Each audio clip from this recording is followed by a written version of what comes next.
In this conversation, I want to pit two statements in tension with one another, kind of against each other, or certainly create the space, and then explore what makes the most sense to me. So on the one hand, we have a conventional approach of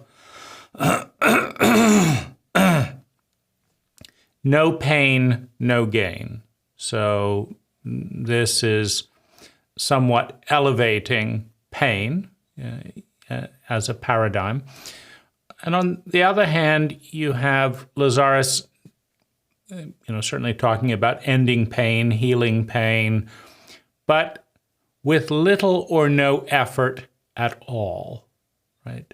With little or no effort at all. And so you have these two ideas, one suggesting that struggle and hard work and pain and suffering is a foundation for a brighter future. And on the other hand, the idea that the future can be different from the past. The future creates the present. You decide reality and the effects of reality, and the aspiration towards grace, little or no effort at all. So I think the first thing to look at is where these lead. So no pain, no gain. Where does that lead? If you hold that approach, where does it lead?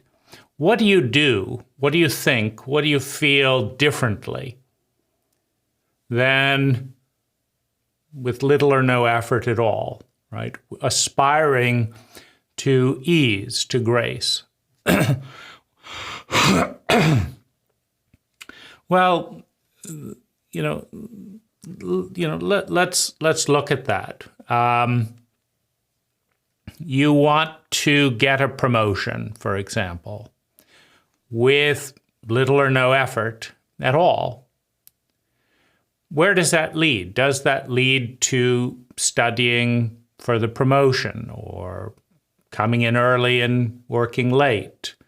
I'm an employer, and I'm going to promote the person that I believe is going to benefit the company. In other words, benefit the client. Well, if they go home early and come to work early, if they don't study the material, is the client going to benefit in some way? And for the most part, right? For the most part, the answer is no. The client is going to benefit because you became more informed, right? So I'm going to promote the person who works harder, thinks clearer, right? Thinks smarter. But it takes effort to develop a thought. So you want to be promoted with little or no effort at all, right? Or no pain, no gain. What works? So if I understand that, and so let's take another example. I want to be wealthy. So I've got $100 a week, you've got $100 a week, and we want to be wealthy. So what's most likely to lead to wealth?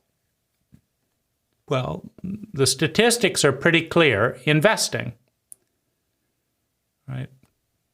If you want to have a pretty good odds of becoming wealthy, then you need to invest a portion of your money. Now, the question is how much? Because you could invest $1, You could invest $2. You could invest $3. Or you could invest all $100 a week, right? Now, what would you have to do to put 100% of your salary into an investment fund? Well, maybe you would negotiate a no rent deal at home. I'll take care of the chickens, I'll do this and this. But that's more work. And more work after a certain point is uncomfortable. After a little bit more, it's very uncomfortable. After a little bit more, it's painful. After a little bit more, it's very painful, right? It's a continuum. And this is as good a time as any to look at the dynamic of pain. So Lazaris defines pain as the separation from and longing for something. So pain is the separation from and longing for control, love and belonging, a beautiful future, whatever it is. So Lazaris has said that pain is the seed of all negativity. All fear is seeded with pain. All guilt seeded with pain.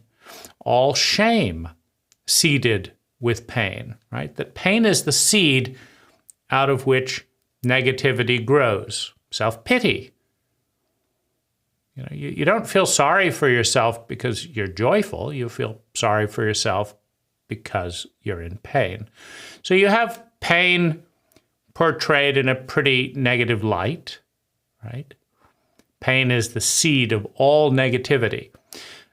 But if you look at it technically, pain must also be the seed of all progress, of all evolution, of all life.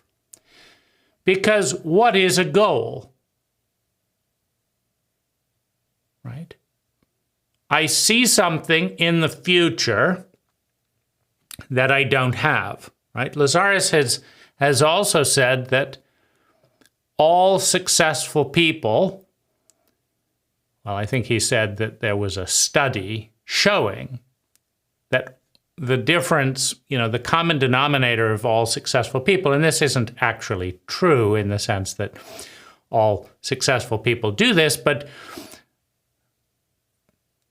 according to Lazaris, there was a study that, the common denominator of all successful people was that they had clearly written goals. Well, what is a goal? It's something out there that is separate from here that you long for, right? And what is pain? It's something separate out there that you long for, right? So a goal is a separation from and longing for, and pain is a separation from and longing for something in particular. And if there's no pain, meaning there's no feeling, right?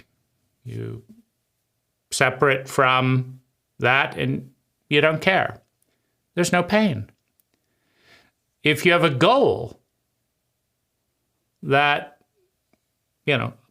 there's a goal. It's not really a goal if you don't want it, if there isn't longing to pull it towards you, to pull oneself towards a goal. Well, what is evolution, right? I want to get better at this. I want to think clearer. I want to become a better painter, which means I can imagine and conceptualize a me that is separate from me, and I want to move towards that. It's called evolution. It's called growth. I want to be bigger. I want to drive safer. I want to talk more clearly. So pain and growth, pain and evolution, very close. So no pain, no gain. Meaning, if you look at someone and say, wow, I could be like that, but who cares? There's no growth. I could be a great tennis person like that, but I could be a great philanthropist, but no pain, right? It doesn't bother me that that's there. I'm fine being a terrible philanthropist. I'm fine missing the tennis ball, right? I missed the tennis ball. I'm fine with that. No pain, no gain. Meaning there wasn't any frustration with that. Wasn't any, I want to get better at that. What do I have to do to get better at that? Maybe I have to start running 10 minutes a day. Maybe go up to 20 minutes a day. Maybe I need to lift some weights. Maybe I need to practice this visualization, right? Go to a Lazaris event, no pain, no gain, right? It's an interesting talk, but why bother doing the techniques, right? I'm content the way I am. So I long for something. I'm separate from something. It's a goal. There's pain. Now, if I take 100%, if you or I take 100% of my salary or your salary today and put it into investing, I think the statistics, the probability field would suggest that if we could find a way to be around 10, 15 years in the future, 20 years in the future, that if we invest 100% of our salary today in things that have generally done well, buying a home at an attractive price, getting an index fund, a no-load index fund in various stocks, putting a little bit in gold or commodities, keeping a little bit in cash, putting some in bonds of a dominant currency. That 20 years from now, statistically speaking, we would be better off. But would we feel good now?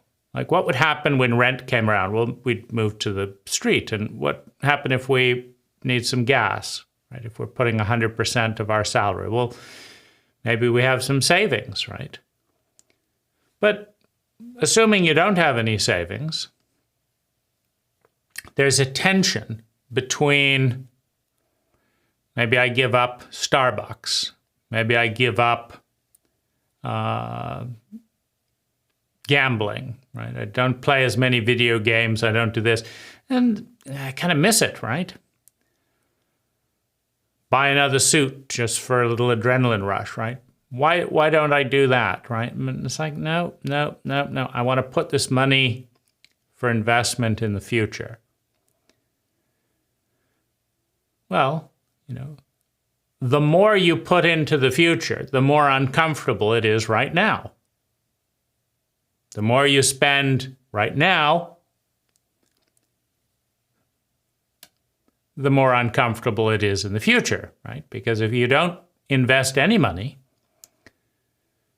and you're 80, 90 years old and maybe needing some help, and you don't have a salary anymore and you don't have any investments, well, now you've got pain. So you had pleasure along the way, but no pain, no gain. So these statements are not fully true, right? All of these are just words which are symbols of reality, and they create simple models of reality. They're not reality. The question is just which model, statistically speaking, is more likely to bring you to a good outcome. A good outcome meaning you survive, you're secure in your survival, you have some sense of love and belonging, which begins with self-love and belonging. What's going to take you in that direction? More of the simple models of truth, none of which are actually real, but are models of reality that suggest behavior. Well, if you use the model no pain, no gain, and you miss your cappuccino, and you miss, your third car that you drove out on the weekend, but you're putting 20% of your money in investments and it feels painful, uncomfortable. It's like, I'm not used to giving up that 20%. But you say, no pain, no gain. And you think, well, what's the gain? Well, the gain will be I won't be on the street when I'm 85, I'm this and that. You think that, and you think, okay, that makes sense. No pain, no gain. So I feel a little pain, but to the extent that I feel a little pain is to the extent that I'm creating gain. Well, if you use that model of reality and put up with the discomfort understanding it, then, statistically speaking, you will have a nest egg to retire to. But what about with little or no effort at all? What about having it all? What about the elegance of abundance, just having it, right? Magically. Well, what are you likely to do there? Like, you don't want to struggle. That's a sign of being old-fashioned. You create the cause and you create the consequence. Maybe I can spend all my money now with little or no effort and have magically a wonderful retirement. Well, it only takes one, Lazaris says, one black swan to prove that they can be, right? It just takes one. And perhaps there is someone who never saved up their money, never did uncomfortable chores or things, and it all went just wonderfully. But maybe there's 0.00001%, 1 in a million. Well, do you want to bet, right? Because you can get better odds at Vegas. You can go to Vegas and have a 98, 99% chance. Not 1 in a million, 1 in 100. If you place 100 bets, you'll go away with more money than you came in with. So why not do that? And with little or no effort at all. It doesn't take much effort in Vegas, and you can see if the system is working for you, right? Because maybe you're different.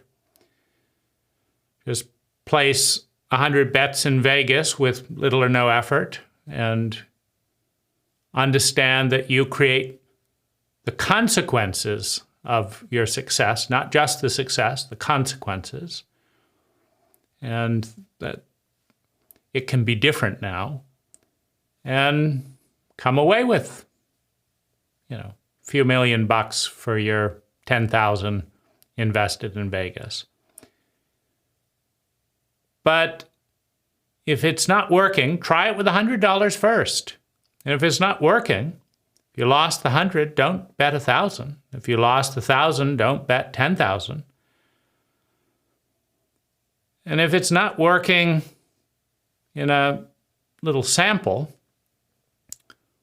why not invest in a retirement account, which might feel uncomfortable, might take some effort. Why? Because you have to form a retirement account, which means you have to figure out where to locate it.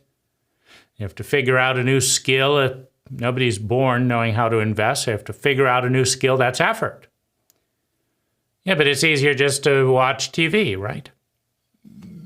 Takes effort to figure out a new skill.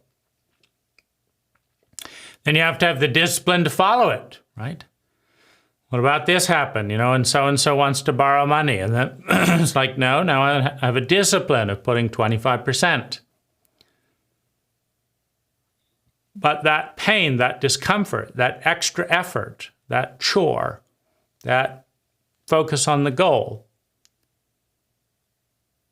that coming back to the goal. Well, I got laid off, right? Then I had to use some of my savings and this and that and my investments. And then I'd find a job and get back to 25%, right? Takes an effort.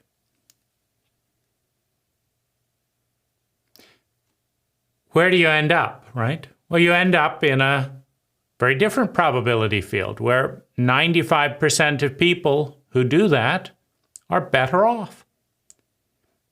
Some of them will lose half of their money. Some of them will lose 85% of their money. But they're still better off, right?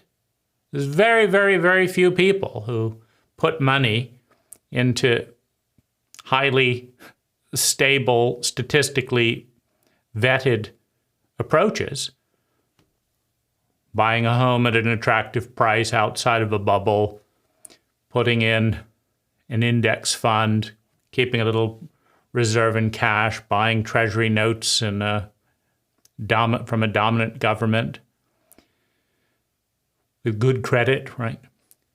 Well, odds are very low that you're going to lose everything. And they're very high that you're going to be much better off. And at least there's something. But there is pain. There's discomfort.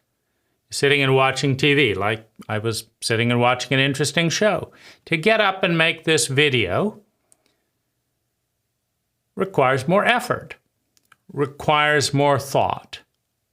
But it's a way to stay in shape mentally, verbally. So it's a way to invest in a skill. It didn't start easily. It was a steady investment, but I've gotten a little better at it over the years. So I would say that despite the flaw in the no pain, no gain idea, and there's a big pitfall in that because these are simple models of reality. And reality is incredibly complicated, right? So it's important to have some wisdom and some skill in the application of simple models of reality as the basis for our relationship with a vastly complex world. And one of them, is the idea that more unnecessary pain, that pain has benefit in and of itself, right? I once dated a Thai girlfriend who had watched all these, she'd never had a boyfriend before, but she'd watched all these Chinese movies which do an excruciatingly exquisite job of creating misery. No one in the loving relationships just falls in love and lives happily ever after. No. That would be, how could they go on with 100 episodes of that, right? These are, 50, 100, 200 episodes. So they've got to, just to string it out that long, right? First, the one person falls in love and the other person isn't interested. They pursue for, in Chinese movies, it's 10, 20, 50,000 years. So for 50,000 years, right, the one person pursues them, but they're not interested. Then they've had enough, maybe after 100, 200, 300,000 years, right? They've had enough, right? So then they lose interest. Well, then the other person knows something happens, whatever, and then they decide, oh, that was the one, right? And so then they pursue for 50,000, 100,000, 300,000 years, right? So while the other person is no longer interested. Then something happens and they start to get together and all hell breaks loose and, it's miserable. And this just, goes on where, every possible twist of relationship that creates the most amount of unnecessary and useless suffering goes on. And then, on the last episode, they supposedly, it works out, right?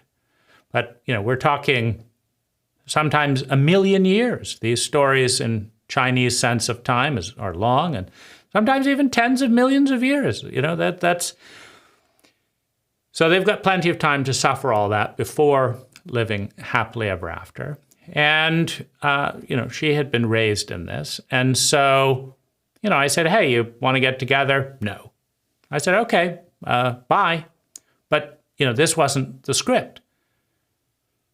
What do you mean, bye? You're supposed to pursue me for, 100,000 years. No, if you're not interested, bye. Well, she was furious, right? She's tried all kinds of things to get me to be interested. I said, well, if you just said you're interested, fine. I said, fine, well, we can be together. Well, then, right, now she has to do her thing of blocking. So I said, okay, make up your mind and goodbye, right? Well, she didn't have a narrative or a script of just how to easily and happily love each other and create pleasure and value and good conversation, right? It was supposed to be these epic dramas. And so she would prostrate herself, right? So this would, basically, I was cutting my 100 episodes short, and she would jump right to her 100 episodes of miserable begging and this, and it made and I got the feeling that she's aiming for maximum suffering. I'm not. Bye, right? And and then I watched these Chinese movies after the fact, and I thought, oh, she was doing a great job with that script, right? These were the tales of love and all that. So you can create all kinds of unnecessary, stupid pain, right? I'm going to walk out in the rain without an umbrella. There's no reason to, right? I'm going to refuse to take my medicine till I'm at death's door. And then we'll reconcile. No reason to do any of that, right? So there's pointless pain that, is taking that to an extreme. But then there's intelligent pain, right? Like, I've been investing 2/3 of my income, right? I'm in a hurry at the moment because I've got a goal. And it's a little painful because some big goals, right? I relating to my ideals, funding a nonprofit, various things like that. They're big goals. And so I'm putting 2/3 of my salary into these future funds. And it's a little painful, right? Because I'm having to work 2 or 3 times harder than I was before, because I still got to pay for my lifestyle, but now I want an extra, few $100,000 a year going into these future funds for nonprofit and retirement, so I can donate more time to the nonprofit. And it's really exciting. But, it's a bigger crew. It's more equipment. It's more problems. It's more emails every day. The crew forgot to do this, one client says. The crew forgot to do that, another client says. Right? You just cut all that down by 2/3, and I'm living the same lifestyle, but with 2/3 less effort, less hassle, more time on my hands to do other things that are easier. But there's a gain, right? There's more pain and there is a gain. There's a correlation. So, I'm making this video in part because I think there's a tremendous value in struggle. Right? When I gave up cigars, for example, I went through a period of struggle, little effort. When I developed my routine, sometimes I just want to fall asleep, but I look at my routine and say, I didn't do this, and I get up and I do this and check it off and this and check it off and this and check it off. And there's gain, right? My life is better for that because I made the extra effort. Sometimes I don't feel like going for a run. Big meal. I don't feel like going for a run. But I am healthier because I do it anyway. I feel better, right? There is some pain, and there is more gain. It's an intelligent trade-off of discomfort, right? So, and similarly, right? Resolving a conflict. It's not fun to say, I'm having a fight with someone, let's have a meeting with them, right? It's not fun. But is there more gain than just saying, well, let's just let it simmer and get worse and not deal with it, right? Avoidance. When my tooth is sore, having a root canal isn't any fun. I delayed it for months. Little tingle, I don't want to go to the dentist. Gets a little louder, I don't want to go to the dentist. I don't want to spend the money, I don't want to take the time off work. I don't want the discomfort, I don't want the hassle afterwards, right? But then I spend the money, right? There's horrible pain, and and then there's gain, right? And of course, I could have done the pain another way, right? Cut out all sugar, right?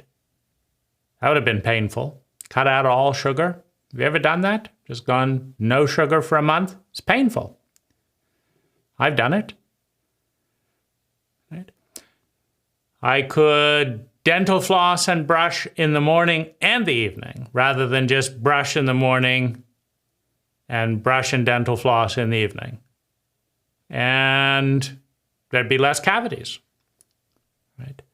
But that would require pain and extra hassle and dental flossing in the morning. And I don't want to give up the sugar, and I don't want to give up that time in the morning. So I give up the root canal, right? Could cut wheat out of my diet as well. Rye creates far less acid, rye flour. So if I just baked all my own bread or bought rye bread and just deleted all wheat, give up pizza, well, fewer cavities, right? But to give up the pizza would be painful for the gain of fewer cavities, right?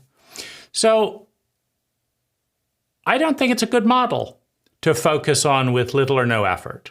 I don't think it's a good model to talk about creating your reality and then creating the consequences of that reality, or being the exception, right? In the sense that, you can be the one black swan who just creates it differently.